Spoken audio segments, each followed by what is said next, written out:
Welcome to UNSDG webinar on ERP services from UNDP called Quantum.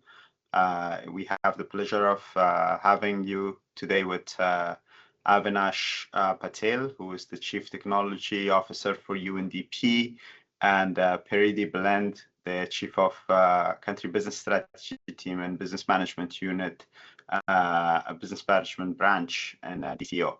So today's webinar will focus on how the UN system work together in terms of bringing more consolidation and hopefully more efficiency from the enterprise resources planning perspective, the ERP systems.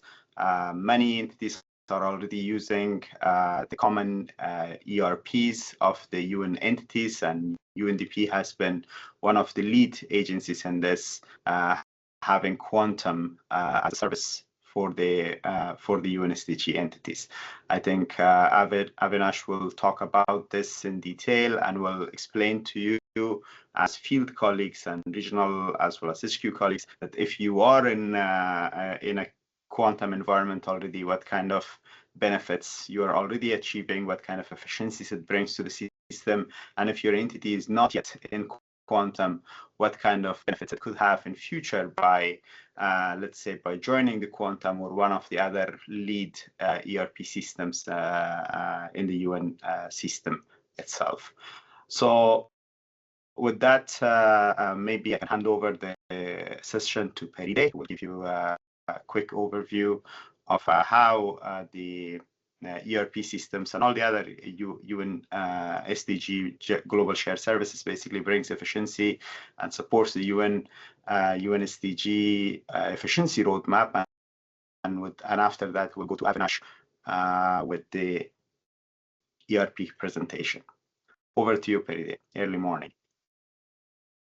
Thank you, Zamir. Thank you, Avinash, UNDP, for this now 7th session webinar that we're having. Our goal as the Development Cooperation Office is to serve the Business Innovation Group of the UNSDG, as you might have heard.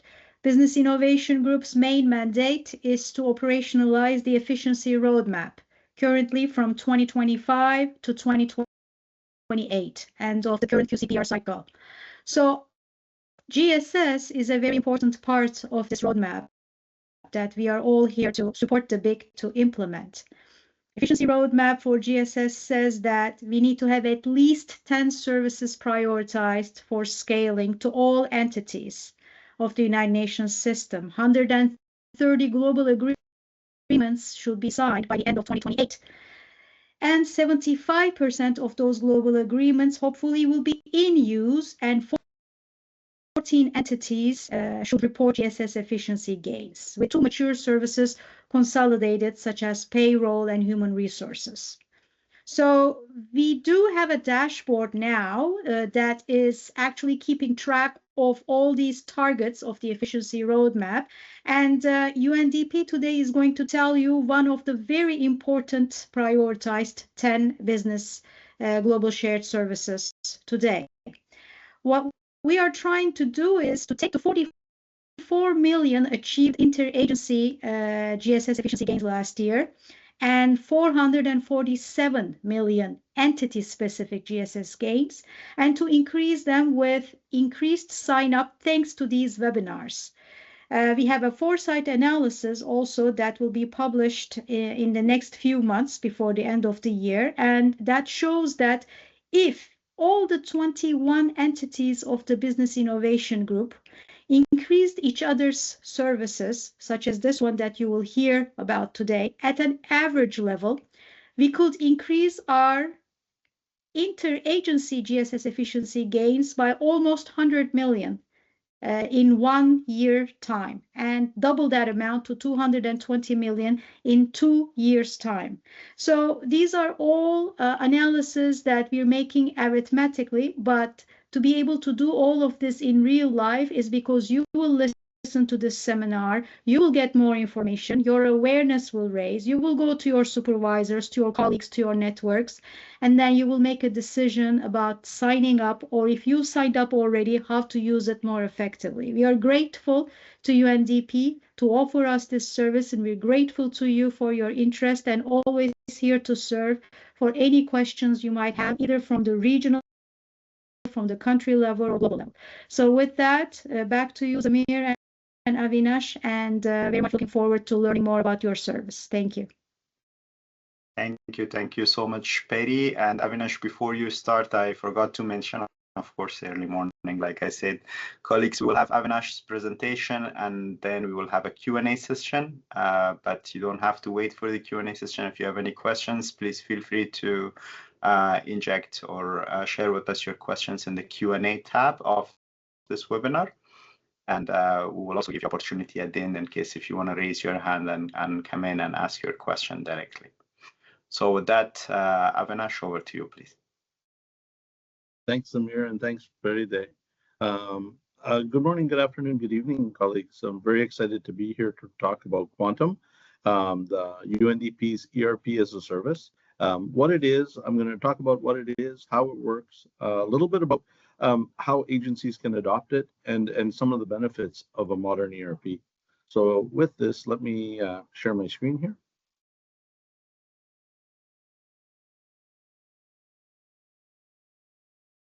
Oh, there we go. I'm assuming that everyone can see this okay? Yes. Zamir, can you confirm? Yes. Okay, perfect. Yes.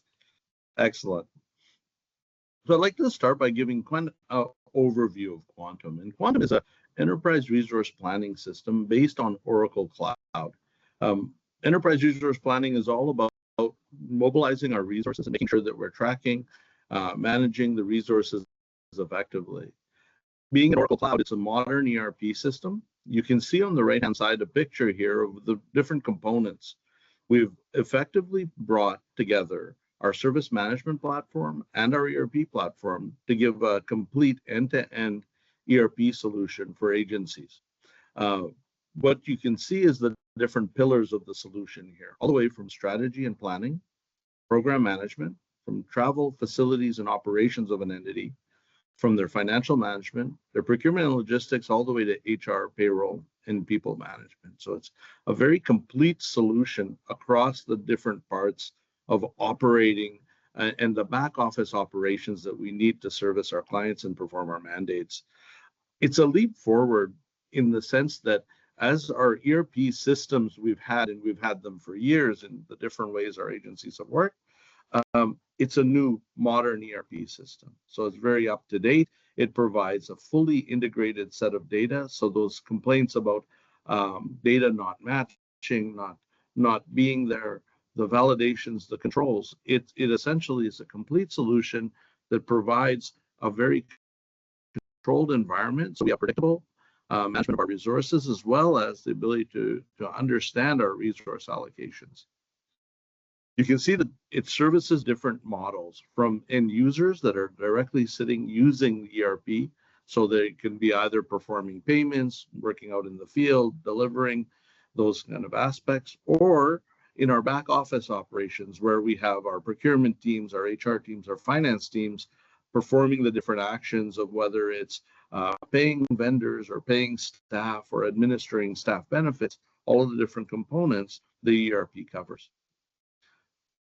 I'll go through a little bit of the different processes. When we implemented Quantum, we had 8 partner agencies, and today we have 10 partner agencies, with the 11th in implementation today. So that's very exciting for us. These partner agencies all have different mandates and different operational aspects. What I'm going to talk about now is the different core functionalities that are embodied within the ERP. So in human resources, for example, the complete employee life cycle, from hiring all the way through the management of an employee throughout their various changes in life events, through to when they terminate or leave the organizations, the complete life cycle is managed within the ERP. We've moved to a more self-service model. Rather than have people doing entry and multiple entry of things, we want the point of entry to be earlier in the process, for people to manage their own data and have strategic validation steps built into the system. So it makes it more efficient for our effective operations of how we administer our staff, our teams, how we strategically manage our workforce versus just being a repository. So it is actually provides us a quicker, better way to be able to manage those items. It's a very proven model. So if you look in a human resources perspective, Quantum today is paying over 51,000 people in 240 currencies, and we perform these payroll components for over 70 plus agencies. So in addition to the core partner agencies that are using Quantum as their ERP, UNDP does provide payroll as a service to other agencies, and that way they don't have to manage the complexity of a payroll environment and all the complex rules of a UN payroll system. They can perform that at a more effective price point as it economies of scale and dealing with people in a variety of different manners. Workforce management is a key aspect within human resources, and we talk here more about managing the pool, the career management, talent, learnings of our employees, not simply just the life cycle of life events, but also the talent management, ability to apply for jobs, the ability to train our employees, track what they've been trained in, and understand and administer those more effectively. Shifting to financial management within Quantum, there's various different models that we've employed. And what we've tried to create, because we had the foresight while we were implementing Quantum, to make it configurable for our partner agencies, we have different models it supports. So it's got a robust model to track our resources, from budgets to resources, whether it's cash-based or budget-based or contract-based. Also to be able to support different models of funding, whether it's your agency is working in an allocation model, whether they're working extra budgetary, or whether they have regular program resources, like an assessed contribution model. Quantum can support the various ways that our agencies work. This also creates the transparency of understanding where a donor's funds are being spent. So we can understand and track all the way through, so we can effectively report back to our donors on the resource utilizations that we have, all the way from what we've spent on different types of expenditures, whether it's resources or staff, or what we purchased with these things. Because we understood the kind of statutory landscape we operate in, we built in the different components for IPSIS, HACT, and the different components to be able to track the dimensions of our resource allocations and be able to report back on those models that are meant for us to be able to report effectively and control our resources effectively. Shifting forward and looking at some of the other kind of key pillars within the application, project and portfolio management is an area in which agencies that work in a program model, where they have projects and they manage projects down to donors, which is very similar, which is heavy in the UNDP side of our mandate. We've built a robust model of being able to allocate and view our programmatic resources, the allocations, how they're being managed, and what is being used. This includes all the controls that are required from the perspective of being able to spend money when we're supposed to spend money or when we're allowed to spend money, to make sure that we're doing this effectively to the rules that are put in place for us for effective governance. Perspective, the interesting thing about Quantum is it provides an end-to-end procurement solution right from the start, whether we're performing a sourcing event and we're looking to have tenders to understand which vendors are most effective in a given space, all the way to administering of a contract and paying those. Once we have that in one spot, the benefit to the organization is about the economies of scale, being able to leverage LTAs, being able to look and see how we're doing our expenditures, the categories, and the different spending. It's very exciting here because in the procurement space, not only do we do some integrations with UN different components, from using UNSPSC codes all the way to working with UNGM for tenders and bids, we have a shared global database of our vendors. So our partners work with a common view of vendors. However, they have independent control. so that they can work with the vendors that they authorize. But the benefit becomes, as we go through and approve vendors and they go through the different screening and controls to make sure that we do effectively are able to work with these vendors, we have the screening in place so that there's a trust-built model across the agencies. So you can trust that if a vendor is in our system, it's been vetted, it's gone through its process, and that it'll continually meet those same criteria. And then for a given agency, they can approve the usage. Travel and facilities is quite interesting, as UN travel is very different than commercial travel. As we looked at the application and we looked at the out-of-the-box application that was available in Oracle Cloud, we saw that there was not a very great fit from the perspective of how UN administers travel. From the way we do travel planning, through requests, through all the way to travel claims and the different processes we follow, we have a very different model in place versus commercial enterprises. What we've done is that we've actually built a UN travel module that is more akin to the way UN operates, from having all the DSAs and rules and the different components, also to be able to have people either self-service go in and look at their travel, or have a travel focal point for different groups. So depending on how the agencies operate, we have different models that can be employed around the travel management. From a facilities perspective, it's about managing your enterprise assets, making sure that you know where the assets are, how they're being managed, depreciated effectively, and following all the accounting rules. So you can see that from the last two slides, what I've talked about is kind of the breadth of functionality that Quantum offers, and it's that whole kind of end-to-end back office part of operations. So what is the scope of Quantum? How does it operate? So today we have 10 partner agencies that are live. We have over 33,000 personnel using Quantum today. We operate across 170 countries, and it works in 7 different languages. So we've configured the application to make sure that we can meet all the guidelines and rules of the UN operating environment. We work in the different languages. From a payment perspective, as you saw in the payroll slide that I'd mentioned earlier about paying staff in different countries, we operate from a payments perspective, and you can see that the volumes are very high. We're issuing 1.16 million payments last year. So roughly speaking, my sharing ended.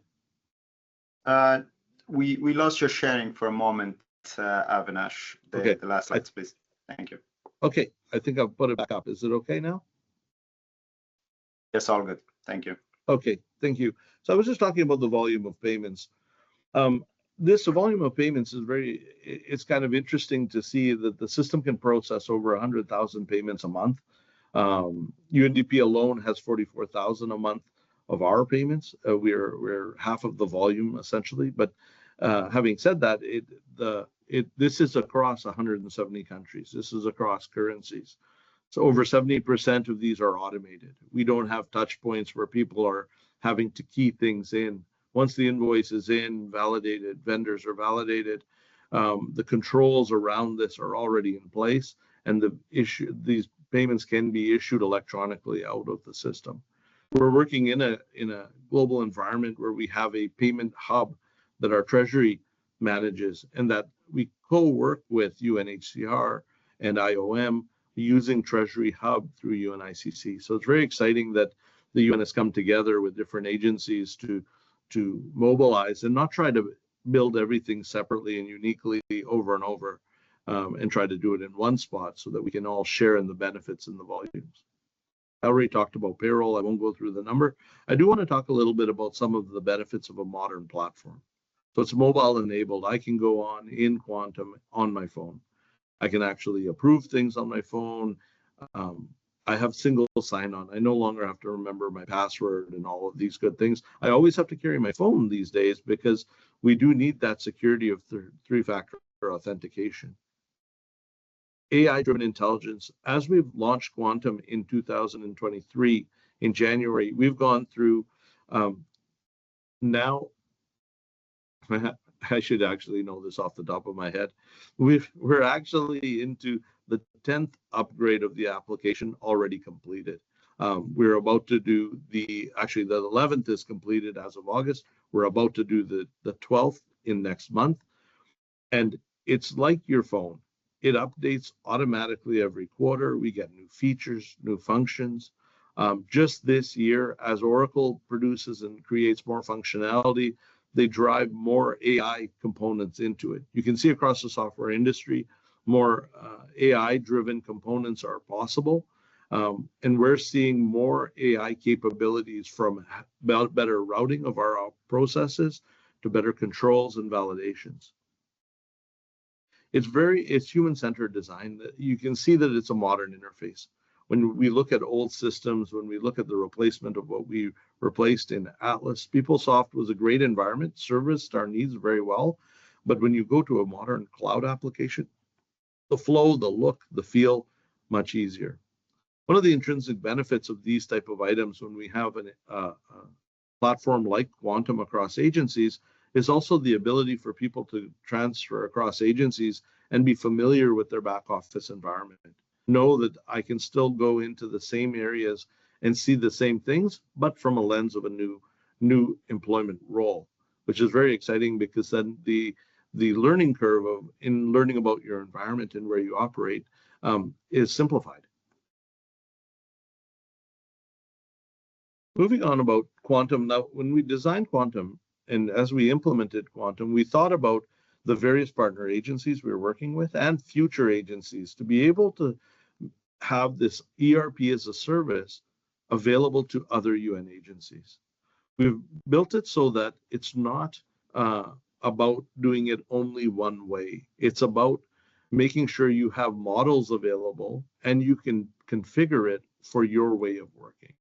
So it's about an alignment, a consolidation of IT platforms. When we put this in, we were able to legacy upwards of 40 different systems that were doing very little piece components so that you can operate in one platform. And what does that give as a benefit is one common repository of master data, one way of viewing your different things, but then being able to slice and dice the data. So if you have trust in the data, you make better decisions because you have better access to the same information. In old systems, sometimes you see areas where different people are running the same type of report from two different places, but getting different results. We no longer see that. We still see people asking questions different ways because they have different ways they want to strategize their decision-making processes. And now with the trusted data within it, we're seeing the fruits of that in having this common platform. Now, one of the things about having a common environment is it's about streamlining operations. One common set of infrastructure. With a cloud-based environment, we no longer are managing all the technology components. We rely on our vendors that have very robust industry-scaled models. We may not be the biggest client for Oracle, but that gives us some faith that they have the infrastructure to support something of this size, whereas for us, we would have to have those skills in-house to be able to manage these infrastructures. And the increasing proliferation of different security concerns and things across the system, we want to go to these cloud models where we can get these confirmations from our vendors. What it enables us to do is scale very efficiently.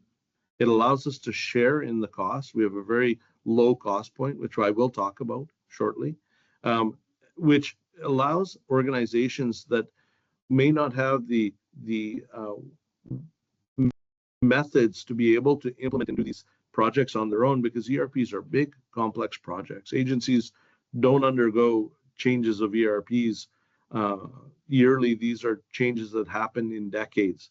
So every 2 decades, you will go through these. Some of us in our employee life cycles don't see changes in these systems or aren't part of them. But when we do see them, they're big shifts. It's a change of way of working, and it going into a modern way and efficient processes, very exciting for organizations to be able to leverage those capabilities.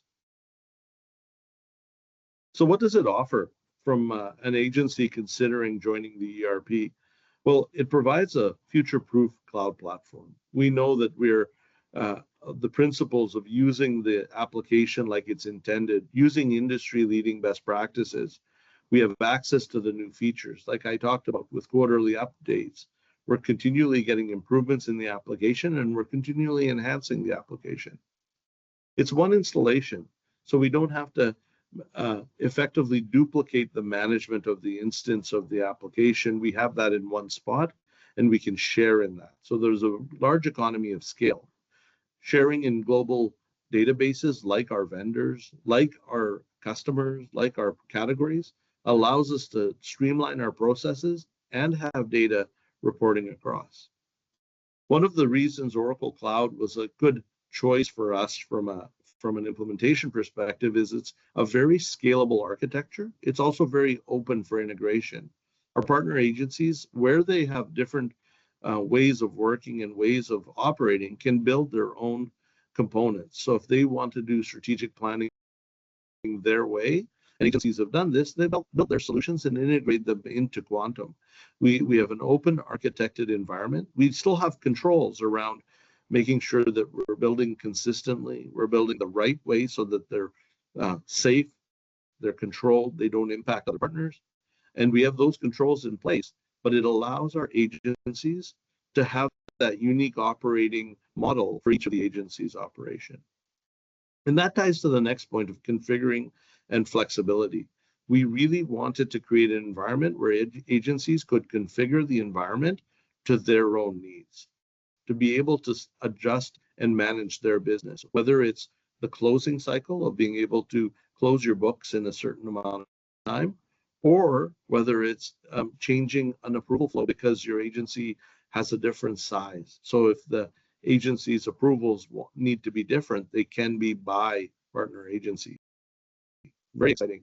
We have a robust support model. So all the way from the vendors that we're working with to data to change management and training, we have reusable environments, reusable data that we can share across partners.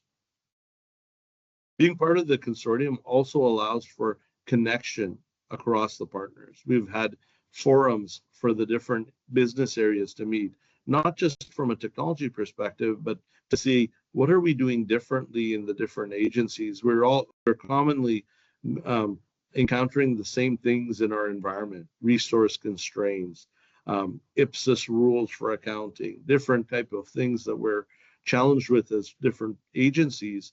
This allows for common ways in sharing and an easier forum to be able to talk to colleagues at other agencies, to be able to leverage on your collective experiences and be able to have employ leading practices. So I get a lot of questions about joining Quantum from the perspective of what does that look like? How does the implementation look, and how long does it take? Well, it really depends on the agency and the amount of transformation they want to undergo. We have a proven risk-based approach. Cloud implementations are quite often iterative in nature. It's no longer build it and then all of a sudden you see it. It's actually more iterative. You see it right away. You get to see it, test it, touch and feel what the system will look like for you. You can make changes and adopt it. You go through your training, you go through acceptance of the system so that you can actually deploy it and take it live. This way of operating allows you to leverage different models. So for agencies that are smaller, that want a robust tier 1 ERP, we already have different UN ways. We know what models for assessed contribution can look like, or different types of allocation or resource management could look like. So if an agency wants to do budget management a certain way, we can show you what other partners are doing and employ the way that works for your agency, which is very exciting. The other part is in our implementation approach, we have experts that have actually implemented and understand UN ways of working. So we're no longer going to the vendor to say, come help us, we'll teach you about our business. We know about the UN business. It's not always the same. Each agency has their particularities, and we recognize that uniqueness. And that's exciting to find what are the solutions that can be employed for the uniqueness that each agency has. Now, with this comes governance to make sure that we, as a consortium, understand where the application is going. What are the things that were going to be done moving forward and in the future for Quantum. We have a monthly change advisory meeting so that we understand what's coming in the environment and the future of where it's going. We have self-service reporting so that agencies can see their own performance metrics. And we have an annual summit, actually, where the partners can come together and have discussions about what they're using Quantum for, how they're using it, and even exchange ideas on things. The big question becomes the cost. What does it cost? What is the opportunity for efficiency in operating? So we've shown that we can actually deliver an ERP environment for an agency anywhere from $450 to $650 USD per year per employee paid.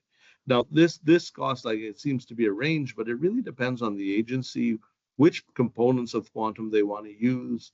And this includes everything from the software subscriptions to the support that we provide in operating and running it. Each agency is responsible for their own processes. They're responsible for their first line of support, but this provides them a fully running ERP environment. The implementation costs can change, and it depends really on the agency's approach to implementation, whether they want to revisit every part of configuration or they want to adopt a model that a similar agency may have in place. We can accelerate and have the system implemented. We're actually right now designing ways to implement within 6 months. We've taken agencies live now. The fastest agency was taken live within 12 months. So we have a shared delivery model. Agencies are management, so they work with their users and describe the changes. We have a robust plan and artifacts that help with this. They're responsible for their data and their first level support. We recognize that agencies understand and know their processes the best because their policies are different by agency. We want to make sure that agencies administer and can be managed that way, and we provide the support on where the tool functions in.